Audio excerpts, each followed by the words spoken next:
Bonjour et bienvenue aux tendances des prix pour le mois de février. On va d'abord commencer par les facteurs baissiers. La récolte brésilienne de soya avance rapidement et la production est maintenant estimée à 112 millions de tonnes, soit très proche du record de l'an passé de 114 millions de tonnes. Et plusieurs analystes pensent qu'on pourrait atteindre, voire même dépasser ce niveau.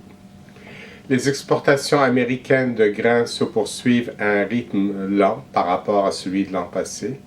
Depuis le début de la saison, les ventes de maïs ont totalisé 36 millions de tonnes contre 42 millions de tonnes en 2017. Pour le soya, 44,8 millions de tonnes comparativement à 51,7 millions de tonnes. Et finalement, les exportations de blé ont totalisé jusqu'à présent 21,1 millions de tonnes contre 23,9 millions de tonnes l'an passé. Au Québec aussi, la commercialisation est particulièrement lente en ce qui concerne le soya. On voit dans les livraisons au plan conjoint pour la période de septembre à décembre qu'il s'est livré 574 000 tonnes de soya, contre 733 000 tonnes l'an passé pour la même période. La raison, probablement le dollar canadien qui est assez élevé, ce qui rend notre fève moins compétitive sur les marchés internationaux.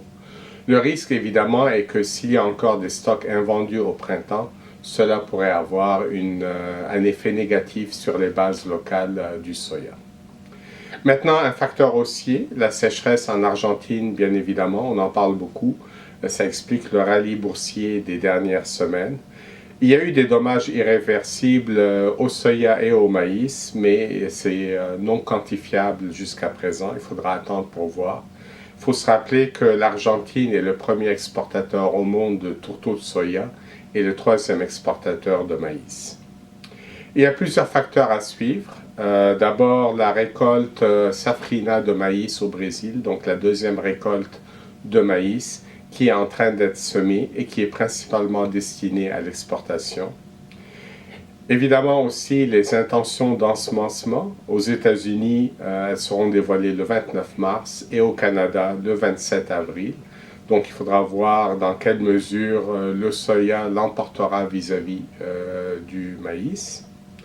Et pour ce qui est des céréales d'automne, celles-ci sont en bonne condition en Ukraine en raison de conditions météo favorables qui indiquent une faible mortalité hivernale. Par contre, le Midwest est sec, mais la pluie a repris récemment et de toute façon, ce seront les précipitations au mois de mars qui seront déterminantes pour les États-Unis. Notre scénario des prix est inchangé, il est toujours neutre, malgré le rallye boursier des dernières semaines. D'abord, pour ce qui est de l'Argentine, il y a beaucoup d'incertitudes et souvent les nouvelles en provenance de ce pays sont de qualité un peu douteuse. On l'a vu dans le passé. Par ailleurs, il faut se rappeler que l'Argentine est un pays qui est quand même nettement moins important que le Brésil, qui est vraiment le géant mondial des grains.